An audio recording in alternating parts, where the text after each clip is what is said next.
Hello, my name is Sadie Fudge, and the topic I chose for my project is confined space. The case summary that I chose for my project happened May 16th, 1989. It involved a 41-year-old male painting in a 1,300-gallon steel tank and a 32-year-old male outside of the steel tank watching his coworker.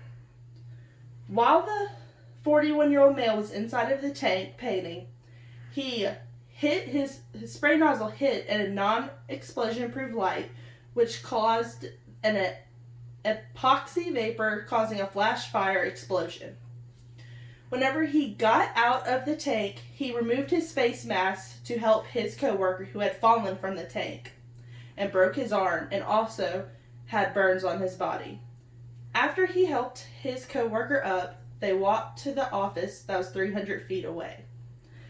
When the police arrived 3 minutes later, and then the ambulance arrived 10 minutes later, they were then taken to the hospital. Unfortunately, 5 days later, the 41-year-old man died from respiratory problems and thermal burns that affected 40% of his body. His co-worker ended up with just having burns and the broken arm, but did make it out alive. The standards that I chose for my project, the first one came from OSHA. The standard number is 1926-103, and the title is Respiratory Protection. This consists of training your employees out the job free of charge, fit testing your employees, and providing them with the right supplied air to do their job. Whenever the employees were doing their job at the tank, they had not had any training, they had not been fit tested, and his seal was not very good, and he also did not have an escape SCBA. The second standard I chose is from NIOSH. The number is 80106. And it is working in confined spaces. The part of the standard I chose was the harness and head protection. During this case summary, you will see that they had no harnesses on. The man in the tank did not have a harness, nor the man sitting outside the tank. And the man in the tank did not have any kind of head protection. All he was wearing was a welding cap.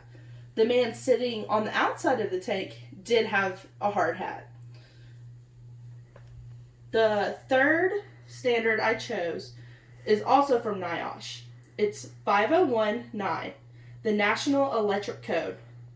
This is where you are supposed to have an explosion-proof light whenever using any vapors. These workers they had a non-explosion-proof light, which caused the explosion and the burns and the respiratory problems that the man suffered and died from. This is the project that I did. In my project, the violations I have is he has no hard hat on.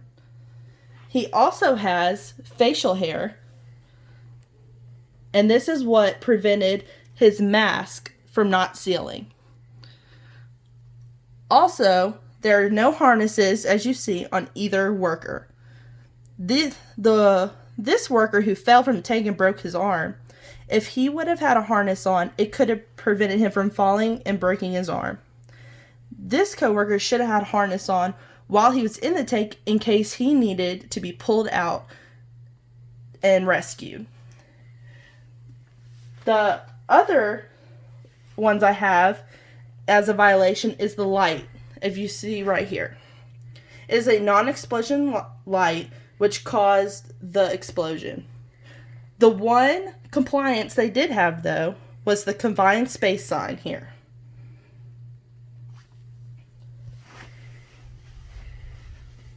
Also, in my project, I have made the tank that they were on and put them on the ground after the explosion happened, whenever he went to go rescue his friend after he climbed out of the tank.